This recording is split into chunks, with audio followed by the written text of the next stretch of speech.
ایک اور خریدار پاکستان کا اسلحے کا دنیا میں سامنے آ گیا ہے جو پاکستان سے اربوں ڈالر کی مختلف گولہ بارود جہاز اور سامان خریدنا چاہ رہا ہے۔ جنگ مئی انڈیا کے ساتھ جنگ نے بہت سے ایسے گاہک پاکستان کو دے دیے ہیں جو پاکستان کی اسلحے کی مہارت، پاکستان کے پائلٹس اور پاکستانی فوجیوں کی کمال کو اب اپنی دفاعی ٹیکنالوجی کے لیے استعمال کرنا چاہتے ہیں، اور اس جنگ میں ہمیں شکر گزار ہونا چاہیے انڈیا کا۔ انڈیا کی میں اکثر پہلے بھی بات کرتے ہوئے کہتا رہتا ہوں کہ انڈیا کی دشمنی میں پاکستان نے ایٹم بم بنا لیا، ویسے کچھ بنے نہ بنے۔ اس جنگ مئی کے بعد پاکستان کو نئے آرڈر ملنے شروع ہو گئے، اور اس نئے آرڈر میں پہلے پاکستان آذربائیجان، ارجنٹائن، بنگلہ دیش، نائجیریا کو تو اپنا دفاعی ساز و سامان بیچ ہی رہا تھا، لیکن اب ایک اور اہم ملک نے پاکستان کو اربوں ڈالر یعنی 1.5 ارب ڈالر کا نیا دفاعی آرڈر دینے کا فیصلہ کیا، اور یہ ملک ہے سوڈان۔ سوڈان کے اندر بھی جو ہے وہاں پر باغی چل رہے ہیں، اور جو کچھ ایسی تنظیمیں ہیں جو حکومت مخالف کارروائیوں میں ملوث ہیں، ان کو کاؤنٹر کرنے کے لیے سوڈان کو سب سے مؤثر فوجی طاقت پاکستان نظر آئی۔ سب سے پہلے تو آپ کو یہ بتائیں کہ سوڈان کیا کیا خریدنے جا رہا ہے پاکستان سے۔ پاکستان کا تربیتی جہاز کراکرم، سوڈان نے یہ کہا ہے کہ بھائی ہمیں یہ 10 جہاز چاہیے، صرف 10 جہاز نہیں چاہیے، اس کے ساتھ ماہر پاکستانی پائلٹس بھی چاہیے، کیونکہ ہم چاہتے ہیں کہ پاکستان کے پائلٹس سوڈانی پائلٹس کو ٹریننگ دیں۔ اس معاہدے کے سب سے اہم پوائنٹ جو ہے وہ پاکستان کی طرف سے بنائے گئے 10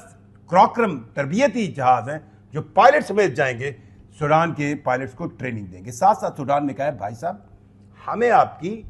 ڈرونز ٹیکنالوجی چاہیے۔ ڈرونز کے اندر شاپر جو ہے وہ انہوں نے مانگا ہے، اور شاپر بھی ان کو پرووائڈ کیے جا رہے ہیں۔ ساتھ ساتھ M10 M5 ابابیل یہ بھی 150 دیے جا رہے ہیں، اور اس کے علاوہ اس ڈیفنس ڈیل کے اندر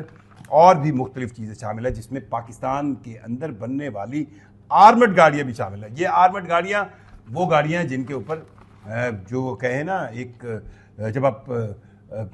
داخلی طور پر لڑ رہے ہوتے ہیں، آپ ان لوگوں کے خلاف لڑ رہے ہوتے ہیں جو باغی ہوتے ہیں یا جو آپ پر گوریلا وارفیئر سینس میں کہتے ہیں، تو ان آرمڈ وہیکل کا استعمال سب سے زیادہ ہوتا ہے۔ لیزر گائیڈڈ جو ڈرونز ہیں وہ بھی مانگے گئے ہیں، اور جو خود کش ڈرونز ہیں، ایک ایسی ڈرونز کی فارم جو پاکستان نے ترکی کے ساتھ مل کر بنائی، جو صرف ایک بار استعمال ہوتی ہے، جس کا استعمال ہم نے مئی کی جنگ میں کیا تھا انڈیا کے خلاف جب ان کی ایئر اسٹرپس پر بھیجا گیا تھا۔ یہ ایسے ڈرونز ہیں جن کو آپ خود کچھ کہہ سکتے ہیں، یہ جاتے ہیں جن کو ٹارگٹ دیا جاتا ہے، اس ٹارگٹ کو ریڈ آؤٹ کرتے ہیں، کنفرم کرتے ہیں، کنفرم کرنے کے بعد اس کو ہٹ کرتے ہیں۔ ان ڈرونز کا بھی آرڈر سوڈان کی طرف سے ملا ہے۔ 1.5 ارب ڈالر کی اس ڈیل کے اندر فردر انہانسمنٹ کی بھی باتیں رکھی گئی ہیں کہ یہ جو چائنیز ٹیکنالوجی ہے، جو میزائل ڈیفنس سسٹم کی HQ-6 اور HQ-9، اس کا بھی کچھ حصہ سوڈان کو چاہیے، لیکن اس میں پاکستان کو چین کے ساتھ شراکت داری کرنی ہوگی، اور چین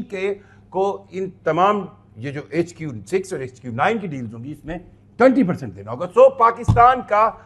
اسلحہ اب افریقہ کے اندر سب خریدنا چاہ رہے ہیں، کیونکہ اس کی وجہ اس اسلحے کا مؤثر استعمال ہے۔ اور سننے میں تو یہ بھی آیا ہے کہ جنگ مئی کے بعد ارجنٹائن نے جو اپنے پاکستان کو آرڈر دیے ہیں، ارجنٹائن جنوبی امریکہ کا، براعظم جنوبی امریکہ کا وہ ملک ہے جس کو آپ کہیں جو لاسٹ ٹائم ایک ریل وار ہوتی ہے جس نے برطانیہ کے خلاف لڑی تھی،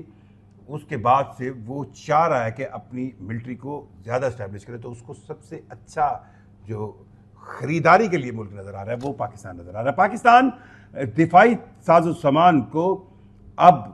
کس انداز میں بیچ رہا ہے، مارکیٹنگ خود انڈیا نے کروا دی، پاکستانی چیزوں کی ٹیسٹ کروا دیا، پاکستانی پائلٹس کی واہ کروا دی، اور اب دنیا اٹریکٹ ہے کہ وہ پاکستان کی طرف سے اکنامیکلی بھی ان کو سستی چیزیں ملیں گی، اور ان کو اب پاکستانی ٹیکنالوجی اور چیزوں پر بھی اعتبار ہے کہ یہ زیادہ مؤثر انداز سے استعمال ہوگی، اور اب ایک اور ملک سوڈان اس میں پاکستانی گاہک بنا۔ آپ اپنے کمنٹ سے ہمیں ضرور آگاہ کیجیے گا۔ شکریہ۔